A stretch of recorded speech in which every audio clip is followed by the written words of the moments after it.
between the Foreign Minister Sameh Shoukry and the visiting Irish Foreign Minister Michael Martin in Cairo, in which Foreign Minister Shoukry condemned the continued Israeli aggression on Gaza, stressing on the need for an urgent ceasefire agreement and an end to the suffering of Palestinian people. And also in the joint press conference, Shoukry said that he agrees with Martin on rejecting the forced displacement of Palestinians in Gaza and the need to allow humanitarian and food aid to the people in the enclave. He said that the UNRWA report refutes claims by Israelis that the agency's employees were involved in October 7th war.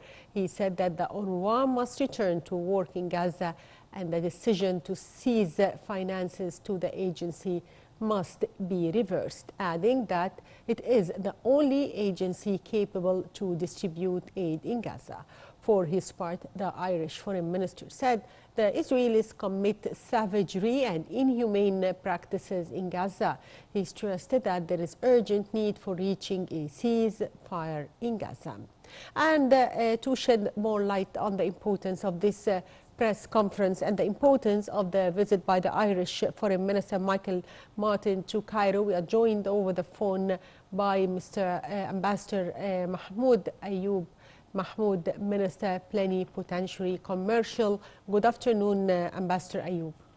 Good afternoon to you, Ayoub. Mahmoud Ayoub. Mahmoud Ayoub, yes. Sir, how do you see the timing of the visit by the Irish Foreign Minister to Egypt? The timing is crucial. The time of the visit of the Irish Foreign Minister is crucial because it comes at a stage when Israel is expanding its aggression on Rafah and on Gaza as a whole and the Palestinian people in their own land, and it is a reflection of the efforts made by our Foreign Minister, Mr. Sameh Shoukry, in contacting all the international supporters of Israel, when I say supporters of Israel, to stop supporting aggression against the Palestinian people in their own land.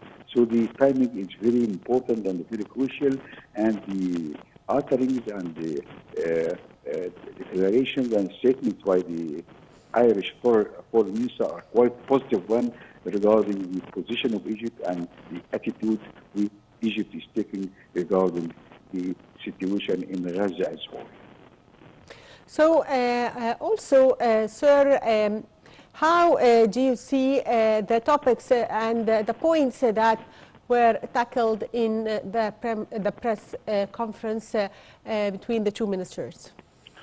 The topics and the topics which were discussed by the two foreign ministers of Egypt and Ireland are exactly what is needed to be explained and what is needed to be tackled and come to consensus between the two countries.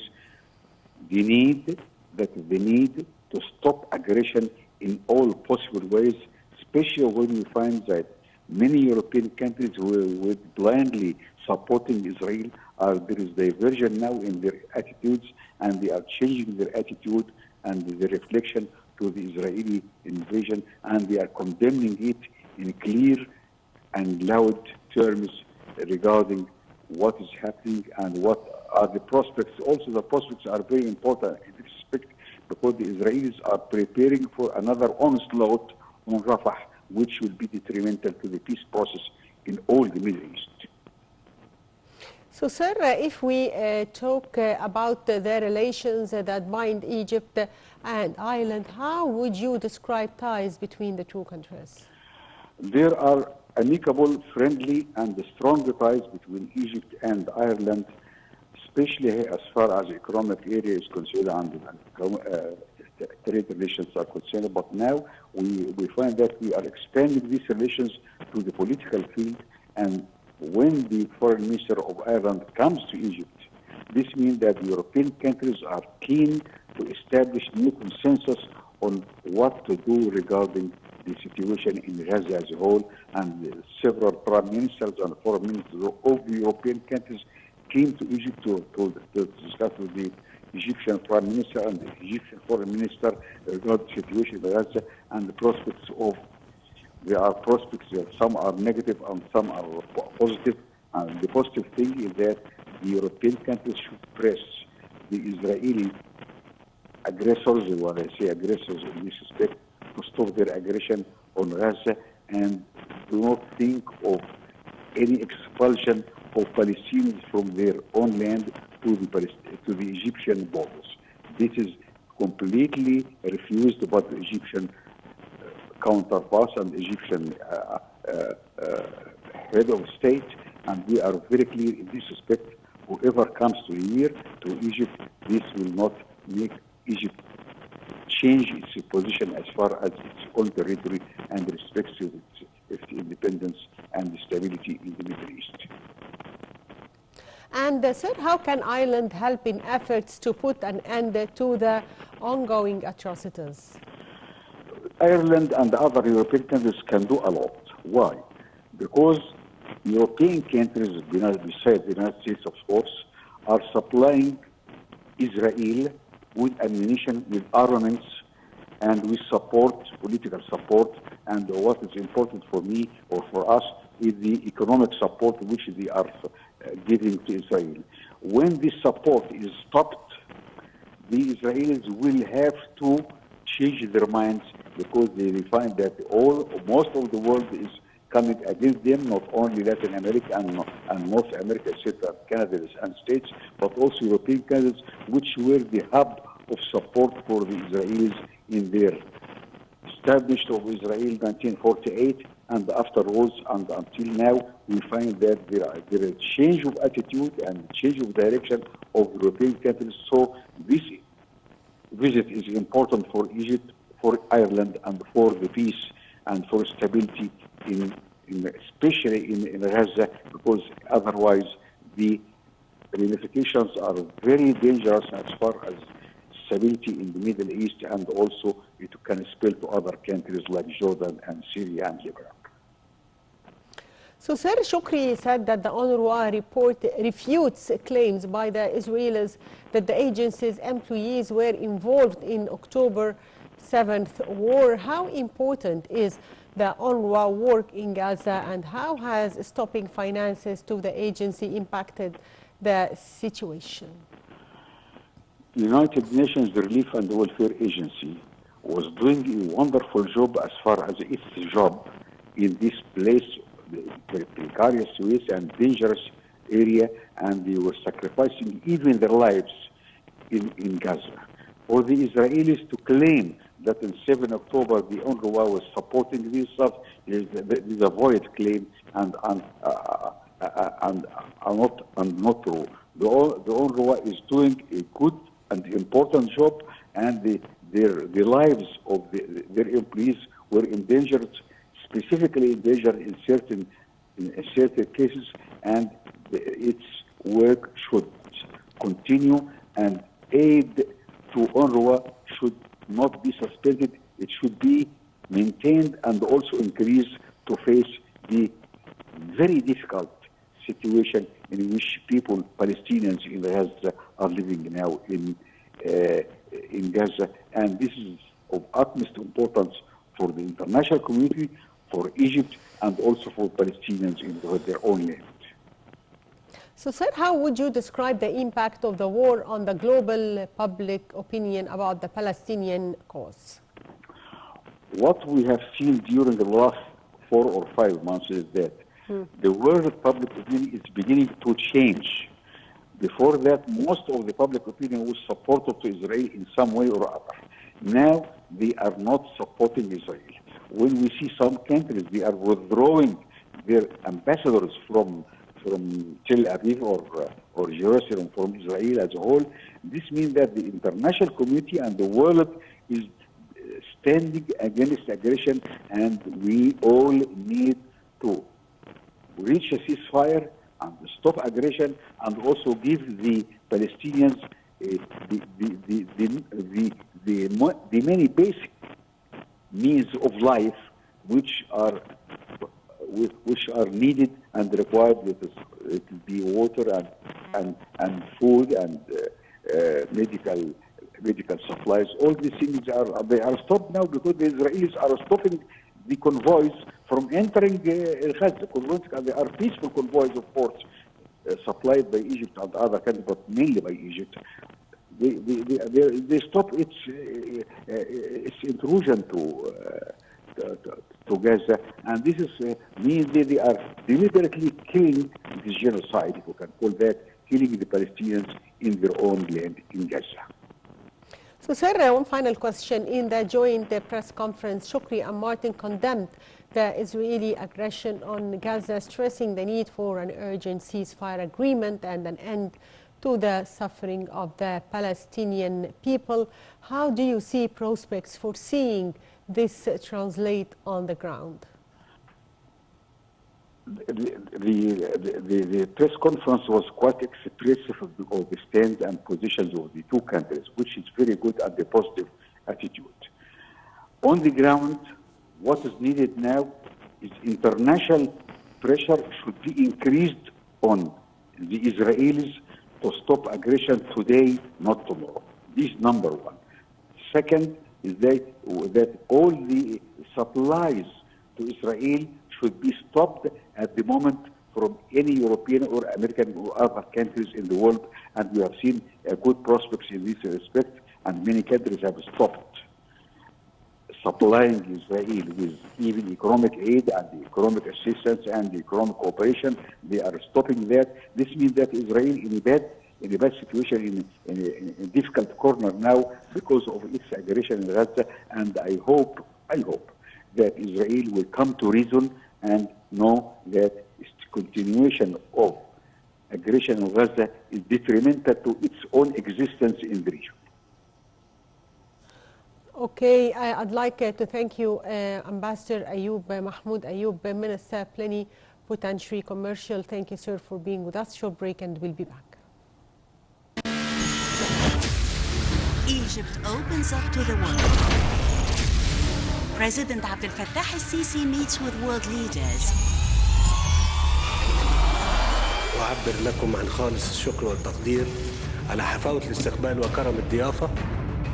Reaffirming Egypt's vision, delivering our voice abroad.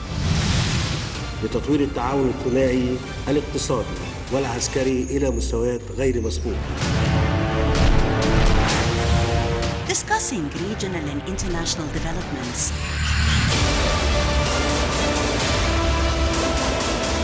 Solid and strong relations on the path of partnership and development. Over the phone by Ambassador Midhat Al-Miligi, former Assistant Foreign Minister. Good afternoon, sir. Good afternoon to you. So, Ambassador Midhat, can you tell us more about the significance of the visit by the Irish Foreign Minister to Egypt and the main points that were tackled in the press conference with the Excellency Foreign Minister Sameh Shoukry? Well, actually, I want to praise the position of Ireland that has always expressed a view very close and similar to the Arab point of view concerning the Israeli-Palestinian conflict, and they took the side of the Palestinians in expressing their total understanding for their aspiration to have their own state next to the Israeli state that is currently flourishing. And the idea of having this visit is very meaningful, especially at this moment. We have received many Western foreign ministers or even heads of states in Egypt who have always expressed a point of view that is different from ours. But when it comes to Ireland specifically, they have this totally different point of view from the rest of the European countries that are very much absorbed with the Israeli narrative of the nature of the conflict. As for the press conference, I think the most important thing is reiterating once again the importance of expressing their solidarity with the Palestinian people and explaining that they totally understand that the humanitarian aid that is entering the Gaza Strip, although it's much better than before, it's insufficient. And they pointed out, and this is also something very important, that the major obstacle to having more aid entering to the Gaza Strip is due to Israeli restrictions on the quantity and the nature of the aid entering the Gaza. And most importantly, that once again the Irish Foreign Minister added that it is very important to support the United Nations Relief and Work Agency for Palestinian Refugees, the UNRWA, and pledging to continue his country and other countries' support for the agency and for as long as the humanitarian crisis is there. I think this was very important, along with, of course, once again, reassuring the Irish position regarding the total understanding and support for a Palestinian state and having this Palestinian state gain the full membership in the United Nations. I think those were the main points that the Irish Foreign Minister was decent enough to point out during his press conference with His Excellency Sameh Shukri, the Minister of Foreign Affairs.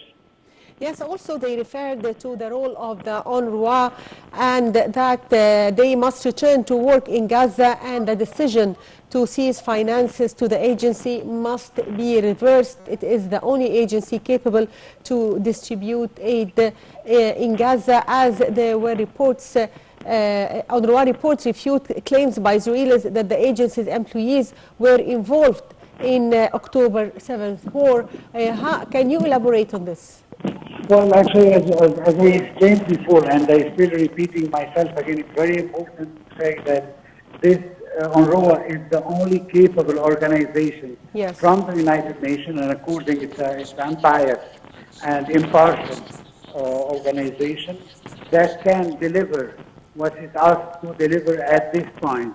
But I think once this crisis is over, this is my personal point of view, and I insist on it, that the Palestinians have to be treated like any other refugees, and I'm talking here about the Palestinian refugees, like any other refugees by the United Nations High Commissioner for Refugees, like all the others. The idea of having an organization that is designated trust to help the Palestinian people enables Israel, whenever it wants, to stop its works and ensure that it only affects the Palestinian people, which is their aim.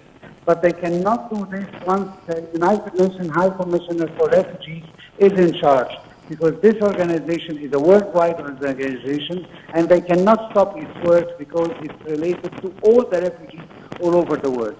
And this is the problem with the United Nations, the UNRWA. Because as we have seen, I mean, what I am saying is not in a vacuum. I mean, we've seen over than 150 of its personnel being killed, and this did not provoke any reaction, any serious reaction in the Western world, who are the main financier of this organization. But with the United Nations High Commission on Refugees, they cannot do that, but because it's not only going to affect the Palestinians, but it's going to affect the refugees all over the world. And that's why I insist that this organization, since it's on premises and since it can deliver what it's asked to do during this period, that we have to give it the utmost help that we can as work community give it, and to restore its funds as it's supposed to be, to enable it to do its work. But once this crisis is over, and very soon I hope, then this organization has to be cancelled, and we go back to the original organization designated for refugees, which is the United Nations High Commissioner for Refugees. So, Sarah, how would you describe ties between Egypt and Ireland and diplomatic relations between the two countries? Well, actually, the diplomatic relations are deep, and it's a long history between Egypt and Ireland in several fields. We have a very good technical cooperation with the Irish people, and successive governments that led the Irish government, the Irish people until this day. Their position that has always been different from the mainstream of EU countries have approached Ireland from not just Egypt, many other Middle Eastern countries who sees in Ireland a fair example of a country that is impartial and trying to judge things the way they should be judged. And accordingly, I welcome, and I think that the Egyptian people also welcome the presence of the Irish foreign minister in Egypt, and we hope to have more and more fruitful cooperation between both countries, since they can also expose our point of view to many other European countries to see the situation in several crises in the Middle East as we see them. And this will help to approach between the Middle Eastern countries and the European countries as well. Yes, I'd like to thank Ambassador Midhat Miligi, former Assistant Foreign Minister. Thank you, sir, for being with us. And by that, dear viewers, we come to the end of this special edition of our program, Africa Today. Thank you for watching.